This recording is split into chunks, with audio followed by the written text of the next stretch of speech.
Hey girl bosses, and welcome to Paladins vs Overwatch, a series where I pit similar champions against one another to see who comes out on top. And we're only focusing on their in-game performances, not who came out first, who copied who, whatever. Meh. Here's how it's gonna work. I'm gonna give champions points based on their lore, smash ability, and mirroring abilities. And whoever ends up with the most by the end wins. Now, please keep in mind, this is all my opinion, and my opinion is 100% correct. But feel free to try and defend your faves in the comments. And without further ado, to kick off the series, we have the most recent debacle. I think this realm is a marvelous place. It would be a shame to see it go up in flames. We can find our own place. And we must. Join me. And together, we will make a better future for all on Nyx. Purple Punchers, Nyx vs Ramattra. Round 1. Lore. Nyx, Queen of the Abyss. Once a powerful Pyre Lord, Nyx became upset with the Pyre's my way or the highway mentality. She was convinced to travel to the Abyss, where she defeated an Abyssal Lord and took their throne, becoming one herself.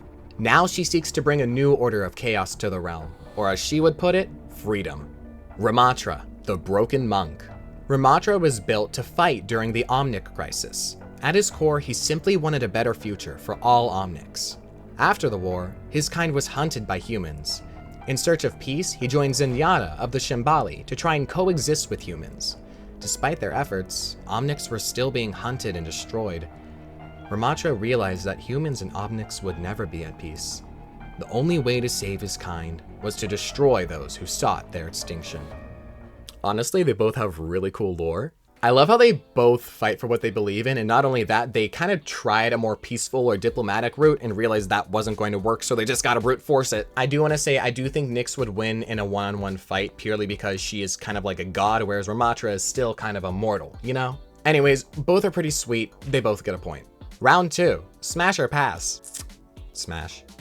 Both. Smash. Tall muscle lady, beefy robot with a deep voice. Smash. Smash is all around. They both get a point. Round 3. Abilities. The first ability to analyze is their Inhand Weapon. Ramattra technically has two in-hand weapons, the Void Accelerator and Pummel. His Void Accelerator shoots numerous projectiles that have 0 fall-off damage. With Pummel, Ramattra punches forward, releasing piercing short-range projectiles. Nyx's in-hand weapon is called Realm Breaker. Nyx punches forward in a 5-hit chain, shooting projectiles that deal bonus damage to closer targets. Ramattra obviously has a 1-up here because of the versatility his kit allows. He has great potential for both ranged and close combat. Also, his piercing punches really tie the knot for me. That's something that people have complained about wanting in Nyx for a while now. So yeah, point Ramattra. It's better. The next ability under review is their shield. Ramattra has Void Barrier. Ramattra places a shield that lasts 4 seconds, but it can be placed at a distance without any drawbacks. Nyx has her Abyssal Fortress. Nyx places a barrier that lasts for 5 seconds. She can place it further away at the expense of the shield's overall health. Her loadout system allows her to augment the shield. She can increase the shield's health, reduce the amount of health taken away when placed at further distances, and the shield can buff allies and debuff enemies. As helpful as all those features can be, Ramatra's shield does what Nyx's does at base, but better. The extra second on Nyx's shield does make it feel a lot more viable, but health being taken away from Nyx's shield is just really bad. And it's not usually worth it to invest points into the loadout to compensate for that. Not to mention that Ramattra can also be a shield when he's in his Nemesis form, which I will touch on later. So, point Ramattra. Moving on to their Evasive ability. Now, both champions don't really have an evasive ability, rather they take away the enemy's ability to be evasive. You know, if I slow you down, I'm technically going faster than you. Ramattra uses his Ravenous Vortex. He casts a field that damages, grounds, and slows enemies by 40%. It lasts 3 seconds. Nyx uses Rift Slash. She casts an Abyssal Rift that damages and slows enemies by 35%, but it can be increased to up to 60% with her cards. Her cards can also adjust the radius, projectile speed, and cooldown of the ability. She also has a talent that increases the duration and adds a crippling effect to enemies within the aura.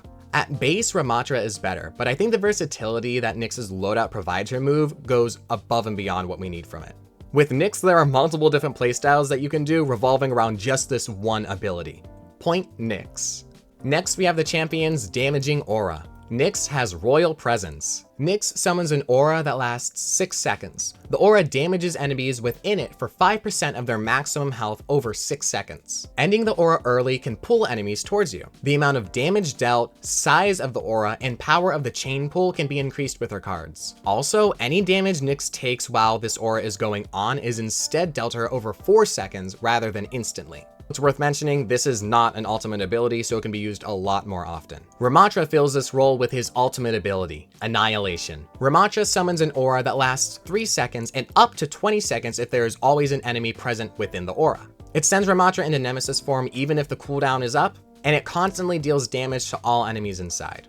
While Ramatra's is able to last longer overall and gives him a cooldown reset, the ability itself is lacking in utility compared to Royal Presence. Ramattra's ability just deals damage, whereas Nyx's ability deals damage, it can pull champions, and it slows down the time it takes for damage to affect her. It simply does more and it can be done more often.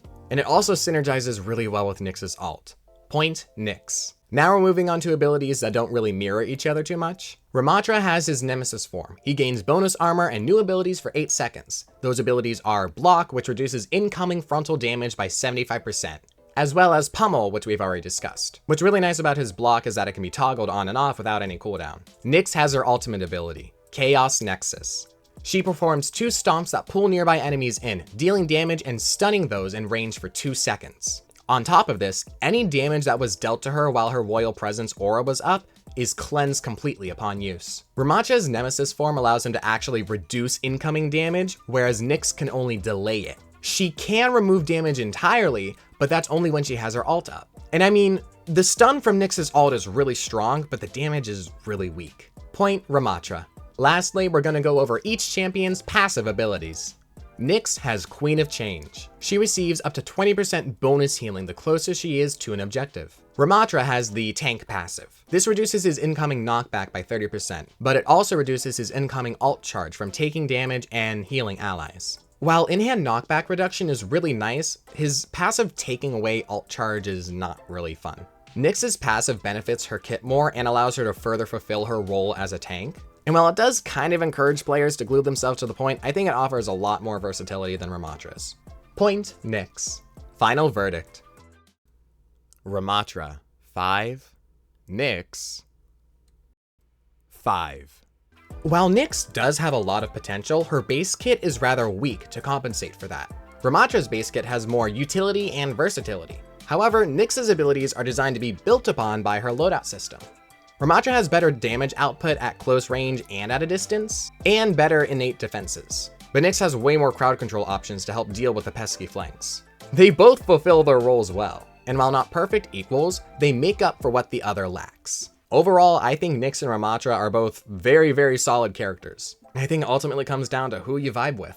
Thank you so much for watching. I hope you're not too frazzled by the final verdict. If you want to see more of me here on YouTube, that is there. I also stream on Twitch and I post on TikTok and Twitter.